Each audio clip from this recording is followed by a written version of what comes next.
Assalamualaikum warahmatullahi wabarakatuh. Perkenalkan, nama saya Adelia Dewi Sakina. Dengan teman-teman kelompok saya ada Dahlia. Hai, saya Dahlia dan ini Jordi.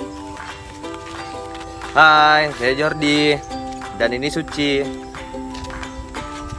Hai, saya Suci Ramdhani dan ini Tiara. Hai, saya Tiara Nurafila Budi Putri. Kami dari kelompok 1, Lokal A1, Pendidikan Guru Sekolah Dasar Angkatan 2021, Fakultas Keguruan dan Ilmu Pendidikan Universitas Borneo Tarakan. Adapun materi yang akan kami bawakan yaitu tentang hakikat belajar dan pembelajaran.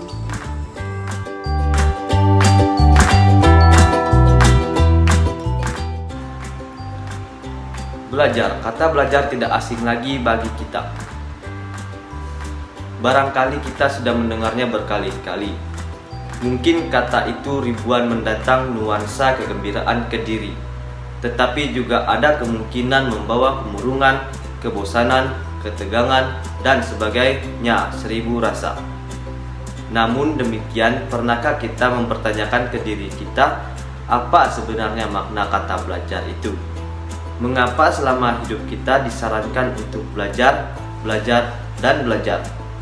Apakah hakikat belajar semasa kanak-kanak sama dengan saat dewasa? Yang pertama, adapun pengertian dari belajar, belajar adalah proses aktivitas yang dilakukan dengan sengaja untuk melakukan perubahan sikap dan perilaku yang keadaannya berbeda dari sebelum individu berada di dalam situasi belajar dan sesudah melakukan tindakan yang serupa dan yang bersifat menetap.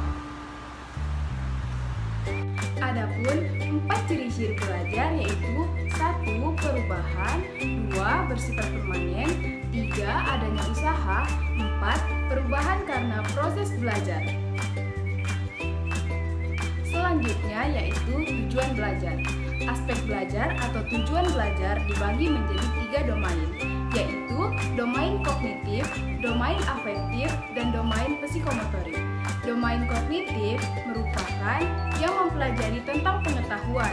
Yang kedua, domain afektif yang mempelajari tentang sikap dengan reaksi-reaksi yang ada di lingkungannya. Yang ketiga, domain psikomotorik yaitu yang mempelajari tentang aspek keterampilan. Pembelajaran adalah suatu proses yang dilakukan oleh individu, yang dimana dengan bantuan guru untuk memperoleh perubahan-perubahan perilaku menuju pendewasaan diri secara menyeluruh sebagai hasil dari interaksi individu dengan lingkungannya.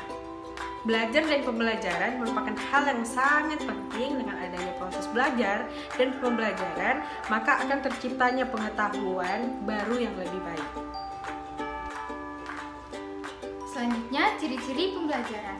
Umar Hamalik 1999 memaparkan 3 ciri khas yang terkandung dalam sistem pembelajaran, yaitu yang pertama, rencana, ialah penataan ketenagaan material dan prosedur yang merupakan unsur-unsur sistem pembelajaran dalam suatu rencana khusus.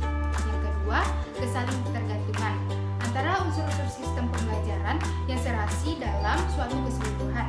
Tiap unsur bersifat esensial dan masing-masing memberikan sumbangannya kepada sistem pembelajaran. Dan yang ketiga, tujuan pembelajaran mempunyai tujuan tertentu yang hendak dicapai. Ciri ini menjadi dasar perbedaan antara sistem yang dibuat oleh manusia dan sistem pemerintahan. Semuanya memiliki tujuan.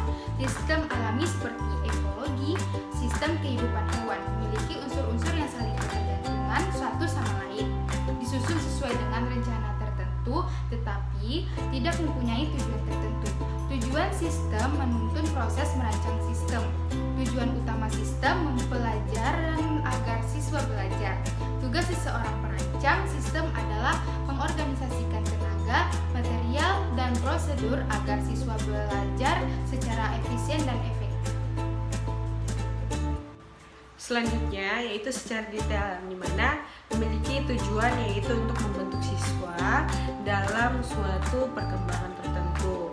Yang kedua, terdapat mekanisme, prosedur, langkah-langkah, metode, dan teknik yang direncanakan dan didesain untuk mencapai tujuan yang telah ditetapkan. Yang ketiga, fokus dengan materi yang diajar, terarah dan terencana dengan baik. Yang keempat yaitu adanya aktivitas. Siswa merupakan syarat mutlak bagi berlangsungnya kegiatan pembelajaran. Selanjutnya yaitu aktor guru yang cermat dan tepat. Nah, yang selanjutnya itu terdapat pola aturan yang ditaati guru dan siswa dalam proporsi masing-masing.